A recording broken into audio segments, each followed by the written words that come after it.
दोस्तों organisation behaviour में आज का हमारा दूसरा क्वेश्चन जो कि मोस्ट इंपॉर्टेंट है एग्जाम की दृष्टि से। ठीक है, तो चलिए देख लेते हैं। What are the major motivation theories define Maslow hierarchy of needs Herzberg two factor theory. ठीक है, तो मोटिवेशन की डिफिनेशन हमें लिखनी है और मैस्लो और हायरार्की इनकी थ्योरी को लिखना है। ठीक है, तो सबसे पहले देखते हैं मोटिवेशन क्या है। ठीक है, तो मोटिवेशन इज द रीजन और desire that drives a person to take action और परस्यू ए गोल। ठीक है, तो मोटिवेशन एक ऐसा कारण या एक ऐसी इच्छा हो सकती है, ठीक है, जो किसी भी व्यक्ति को कोई काम करने के लिए प्रेरित करे। ठीक है, यानी कि उसे कोई काम करने के लिए, यानी कि कोई स्पेसिफिक गोल को प्राप्त करने के लिए उसे प्रेरित कर दे, जिससे कि वो व्यक्ति उसे कर पाए। ठीक, ऐसी कुछ एक्टिविटी, ऐसी कोई इच्छा या ऐसे कोई कारण हो सकते हैं। ठीक है, it is what makes you want to do something.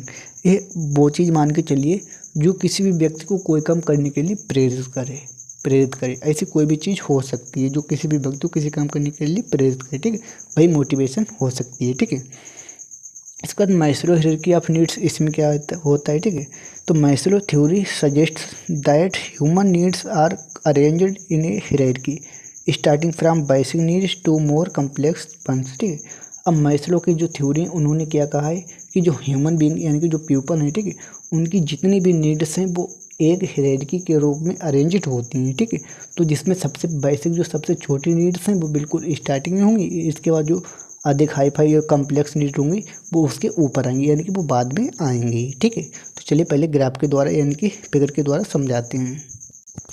जैसे कि आप यहाँ पर देखें, सबसे पहले साइकोलॉजिकल नीड्स, आप इसे और अच्छे से बनाएं नीट एंड क्लीन तरीके से। ठीक है, तो सबसे पहले नीड्स हमारी होगी साइकोलॉजिकल नीड, इसके बाद सेफ्टी नीड्स आएगी, इसके बाद लव एंड बिलोंगिंग आएगी, इसके बाद सेल्फ स्टीम है, इसके बाद सेल्फ एक्चुअलाइजेशन है। ठीक है, अब ये सभी क्या हैं तो देखते हैं। सबसे पहले साइकोलॉजिकल नीड्स यानी कि basic survival needs like food, water, clothing and sleep etc। यानी कि जो साइकोलॉजिकल नीड्स में वो चीज़ें आती हैं जो हर एक व्यक्ति को जीवित रहने के लिए आवश्यक होती हैं। वो क्या है, जैसे कि खाना है सभी को चाहिए, पानी सभी को चाहिए, कपड़े सभी को चाहिए, सोना सभी को चाहिए, घर में रहने के लिए सभी को चाहिए। इसके अलावा और भी दो चार जो बेसिक चीज़ें हैं जो हर एक व्यक्ति को होनी चाहिए। ठीक है, जब इतनी चीज़ें सभी के पास होती हैं तब वो आती है दूसरे नंबर पे, यानी कि सेफ्टी नीड्स के पास। वो क्या है, हेल्थ, यानी कि सब स्वस्थ रहना चाहते हैं। ठीक है, एम्प्लॉयमेंट, सभी को नौकरी चाहिए, रोजगार चाहिए। ठीक है, प्रॉपर्टी सभी के पास होनी चाहिए, फैमिली एंड सोशल एबिलिटी होनी चाहिए। ठीक है, तो ये सभी हमें सेफ्टी नीड्स के अंदर आती हैं। ठीक है, इसके बाद हमारा है लव एंड बिलोंगिंग, इसमें क्या है, रिलेशनशिप्स यानी कि जो संबंध होते हैं, ठीक, वो किसी से भी किसी भी प्रकार के हो सकते हैं। ठीक है, इसके बाद फ्रेंडशिप्स यानी कि मित्रता, दोस्ती वगैरह। ठीक है, एंड सोशल कनेक्शन, और समाज में भी अच्छे प्रकार के कनेक्शन हर कोई बनाना चाहते हैं। ठीक है, जब बाकी चीज़ें पूरी होती हैं उसके बाद ये सब कुछ आता है। ठीक है, इसके बाद है सेल्फ स्टीम, इस पर क्या है, ये पॉइंट आप जरूर तैयार कर लें। ठीक है, इसी से नंबर मिलते हैं कि पॉइंट बिल्कुल सटीक तरीके से लिखे होने चाहिए। ठीक है, सेल्फ स्टीम में क्या है, कॉन्फिडेंस। ठीक है, तो कॉन्फिडेंस होना चाहिए, अचीवमेंट, कोई ना किसी चीज़ की कामयाबी होनी चाहिए, प्राप्ति होनी चाहिए। ठीक है, रेस्पेक्ट ऑफ अदर्स, दूसरों से सम्मान मिलना चाहिए। ठीक है, the need to be a unique individual, और समाज में एक यूनिक प्रतीत होना चाहिए, यानी कि तुम कुछ लगो कि तुम हो कुछ। ठीक है, तो ऐसा आपको प्रतीत होना चाहिए, ये सब कुछ हासिल करने की इच्छा होती है। ठीक है, इसके बाद है सेल्फ एक्चुअलाइजेशन, इसमें क्या है, reaching one's full potential and personal growth, यानी कि एक ऐसा व्यक्ति बनना, ठीक है, जिससे आपको लगे कि हाँ आप सबसे बड़े हैं। ठीक है, और आपने अपनी पर्सनल ग्रोथ बहुत अच्छे तरीके से कर ली है। ठीक है, तो ये सभी चीज़ें हमारी आती हैं मैस्लो हायरार्की ऑफ नीड्स में। ठीक है, तो people must satisfy lower level needs before they can address higher level needs. ठीक है, तो जो भी व्यक्ति हैं, ठीक, तो उन्हें सबसे पहले अपनी बेसिक नीड्स को पूरी करनी होती हैं। ठीक है, उसके बाद ही वो हायर नीड्स को फुलफिल कर पाते हैं। जब तक बेसिक नीड्स पूरी नहीं करेंगे वो हायर नीड्स को पूरी कर ही नहीं सकते। ठीक है, उसके बाद है हर्ज़बर्ग टू फैक्टर थ्योरी, इसमें क्या है,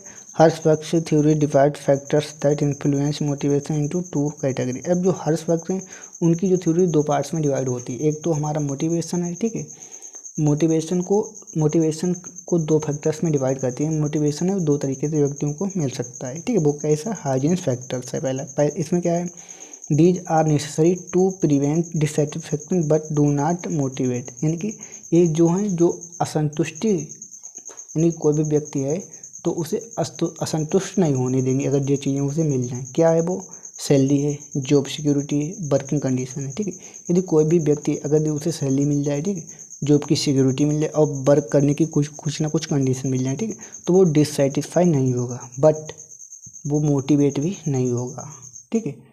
तो इसमें क्या, if these needs are not meet employees will be unhappy, अगर ये भी चीज़ें उसे नहीं मिल पाएंगी किसी भी व्यक्ति को, एम्प्लॉय को, ठीक है, तो वो डिससेटिस्फाई होगा, ठीक, यानी कि खुश नहीं होगा वो, ठीक है।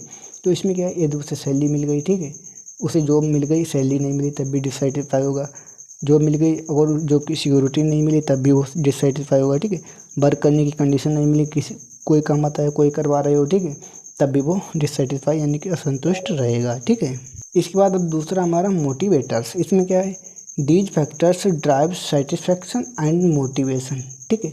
तो ये जो फैक्टर हैं ये सेटिस्फैक्शन को भी देते हैं और मोटिवेशन को भी देते हैं। वो क्या है, एग्जाम्पल रूप में अचीवमेंट यानी कि कामयाबी, किसी चीज़ की प्राप्ति, ठीक है, अचीवमेंट, रिकॉग्निशन यानी कि पहचान, रिस्पॉन्सिबिलिटी उत्तरदायित्व, बीइंग प्रेजेंट, जब प्रेजेंट में ये सभी चीज़ें उपस्थित होती हैं, they enhance job satisfaction and motivation, तो ये जॉब सेटिस्फैक्शन और मोटिवेशन को इन्हेंस करती हैं यानी कि उसे दिखाती हैं, बताती हैं, ठीक है। इन एसेंस यानी कि संक्षेप में हम कह सकते हैं, टू इम्प्रूव मोटिवेशन, मोटिवेशन को इम्प्रूव करने के सुधारने के लिए it is essential to address both hygienes factors and motivators, यानी कि मोटिवेशन को इम्प्रूव करने के लिए हाइजीन्स के जो फैक्टर्स हैं उन्हें और मोटिवेटर्स के जो फैक्टर हैं उन्हें दोनों को कंबाइन करना होगा, यानी कि दोनों को हासिल करना होगा, तब अच्छे से वर्क हो पाएगा, ठीक है। दोस्तों ये वीडियो पसंद तो लाइक शेयर करें, चैनल पहली बार तो सब्सक्राइब करें। मिलते हैं नेक्स्ट वीडियो में।